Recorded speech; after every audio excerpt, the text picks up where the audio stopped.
Hey guys, देवभूमि study hub में आप सभी का स्वागत है। आज हम अपने चैनल पर गढ़वाल राइफल की स्थापना दिवस पर गढ़वाल राइफल्स के बारे में डिस्कस करेंगे कि इसकी स्थापना कब और कैसे इसकी नींव पड़ी।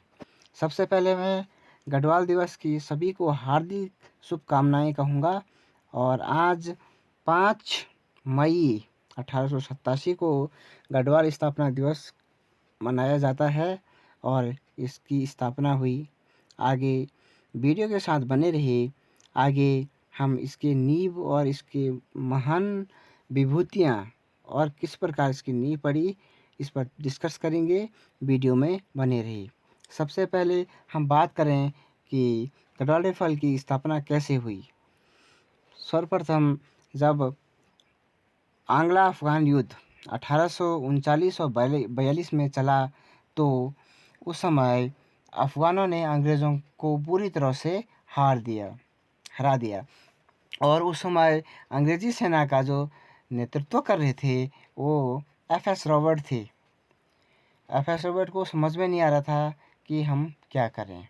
तभी कुछ ही समय बाद बलभद्र सिंह नेगी हमारे उत्तराखंड से जाबाज सिपाही गोरखा रेजिमेंट के 5वीं बटालियन में भर्ती हो गए और एफ.एस. रॉबर्ट से बलभद्र सिंह नेगी ने कहा कि मैं अफ़गान जाकर एक जासूस के तौर पर उनकी रणनीति, युद्ध नीति किस तरह वो बना रहे हैं, कितने सिपाही हैं, किस तरह वो हमला करेंगे, उस पर मैं पूरा जासूसी तौर पर और कितने हथियार हैं सब पर डिस्कस करके वहाँ से जासूस बन के लाऊंगा और आपके साथ डिस्कस करूंगा। फिर हम अगला जो युद्ध होगा उस पर विचार विमर्श करेंगे।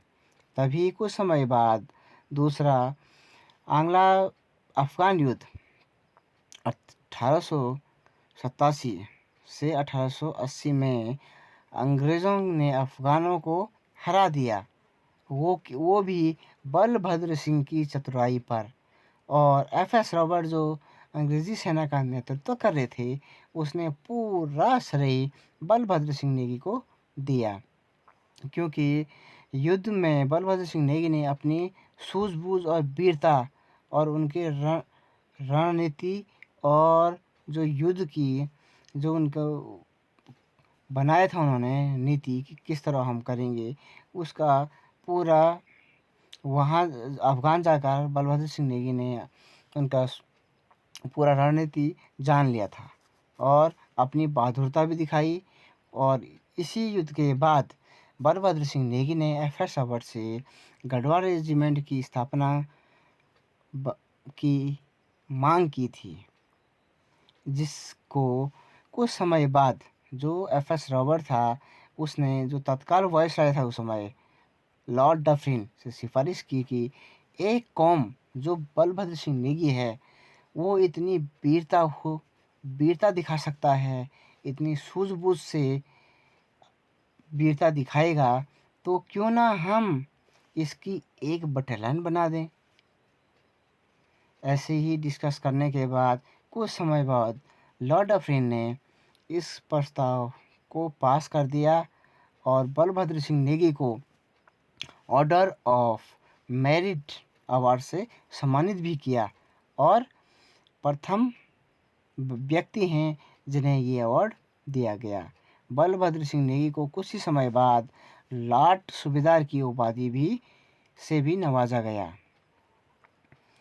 और बलभद्र सिंह के बारे में हम कुछ जान लेते हैं, जो हमारे गढ़वाल राइफल के स्थापक के नाम से भी जाने जाते हैं। इनका जन्म कब हुआ था?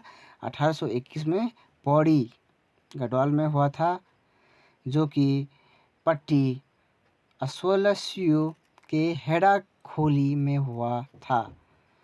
और 17 वर्ष की उम्र में गोरखा रेजिमेंट के 5वीं बटालियन में भर्ती होगी। और कुछ समय बाद 5 मई 1887 में गढ़वाल की पहली बटालियन अल्मोड़ा में स्थापित की गई और कुछ समय बाद उसको स्थानांतरित कर कालों का डांडा जिसका वर्तमान नाम है लैंसडौन में 4 नवंबर 1887 में इसे कालों का डांडा लैंसडौन में स्थानांतरित किया गया। पहले इसका नाम कालों का डांडा था और 1990 के आसपास इसे जो हमारे वाइसराय लॉर्ड लैंसडौन थे, इनके नाम पर इसे लैंसडौन रखा गया। और 1892 में गढ़वाल राइफल को गढ़वाल राइफल्स में जोड़ा गया और 1901 में गढ़वाल राइफल्स की दूसरी बटालियन भी स्थापित की गई।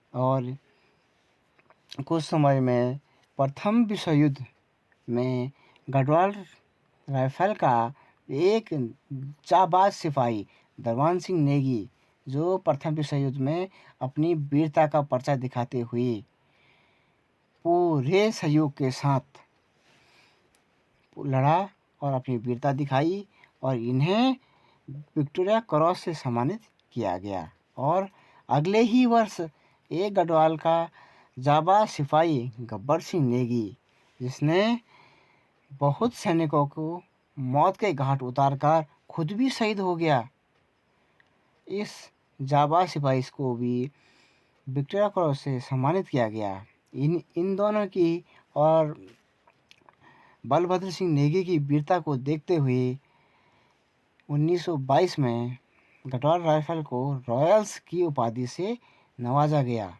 फिर गढ़वाल राइफल को रॉयल्स गढ़वाल राइफल कहलाने लगा। गढ़वाल राइफल्स पर 1943 में एक युद्ध स्मारक लैंसडौन में बनाया गया। विक्टोरिया क्रॉस के बारे में तो जान लें। विक्टोरिया क्रॉस वो क्या है, 1856 से इसकी शुरुआत की गई। यह सेना का सर्वोच्च सैन्य सम्मान है और भारत में सबसे पहले विक्टोरिया क्रॉस सम्मान खुद्दत खां को दिया गया। और कुछ दरबान सिंह नेगी के बारे में जान लें। दरबान सिंह नेगी प्रथम विक्टोरिया क्रॉस से सम्मानित है। 1914 में दरबान सिंह नेगी को विक्टोरिया क्रॉस दिया गया और 4 मार्च 1883 में कफर तीर चमोली में इनका जन्म हुआ था और 24 जून 1950 को इनकी मृत्यु होगी। और यह 39वीं गढ़वाल बटालियन की सिपाही थे ये। और गब्बर सिंह के बारे में थोड़ा जान लेते हैं। यह दूसरे और सबसे कम उम्र के प्रथम व्यक्ति जिन्हें 1915 में क्या मिला था, विक्टोरिया क्रॉस। इनका जन्म 21 अप्रैल 1895 में ग्राम चंबा टिहरी में हुआ और मृत्यु 10 मई 1915 में। और मरणोपरांत इन्हें विक्टोरिया क्रॉस मिला। गब्बर सिंह नेगी को जीवित अवस्था में मिला दरबान सिंह नेगी को जीवित अवस्था में विक्टोरिया क्रॉस दिया गया और दरबान सिंह नेगी को मरणोपरांत प्रत्येक वर्ष 21 अप्रैल को शहीद गब्बर सिंह नेगी मेला चंबा टिहरी में लगता है। यह सबसे कम उम्र के व्यक्ति हैं जिन्हें विक्टोरिया क्रॉस दिया गया। गढ़वाल राइफल्स का युद्ध घोष क्या है, जय बद्री विशाल। ऐसे ही एक जाबाज सिपाही नूरानांग युद्ध में, जिन्हें बाबा जसवंत सिंह नेगी कहते हैं, इंडो चाइना युद्ध में हुआ था 1962 में। उत्तराखंड का एक लाल जसवंत सिंह ने चीनी सेनाओं 72 घंटे लड़कर युद्ध की तस्वीर ही बदल दी और खुद भी शहीद हो गया। जसवंत सिंह नेगी को मरणोपरांत महावीर चक्र से सम्मानित किया गया और इनका जन्म पौड़ी में 19 अगस्त 1941 में हुआ। और वर्तमान में गढ़वाल राइफल की 22 बटालियन कार्यरत है, जो कि 6 अप्रैल 2018 SIT पौड़ी जिले के कोटद्वार में 22वीं बटालियन की स्थापना हुई। जो अभी वर्तमान में सेना प्रमुख है वो है मनोज मुकुंद। और तीनों थल सेना के प्रमुख पहला मैंने बता दिया है, थल सेना के मनोज मुकुंद नरवणे हैं वायुसेना के air chief marshal Rakesh Kumar Singh Bhadauria है। नौसेना के प्रमुख है एडमिरल करम सिंह। और इन तीनों सेनाओं के जो कंट्रोल करता है वो राष्ट्रपति के हाथ में होता है, राष्ट्रपति। और वीडियो कैसा लगा कमेंट में ज़रूर बताएं। और इसी प्रकार के वीडियो को हम देते रहते हैं। आप मेहनत करते रहिए, भर्ती कभी ना कभी आएगी, भर्ती को आना निश्चित है। इसलिए अपने लक्ष्य पर बने रहें। जय हिंद, जय भारत।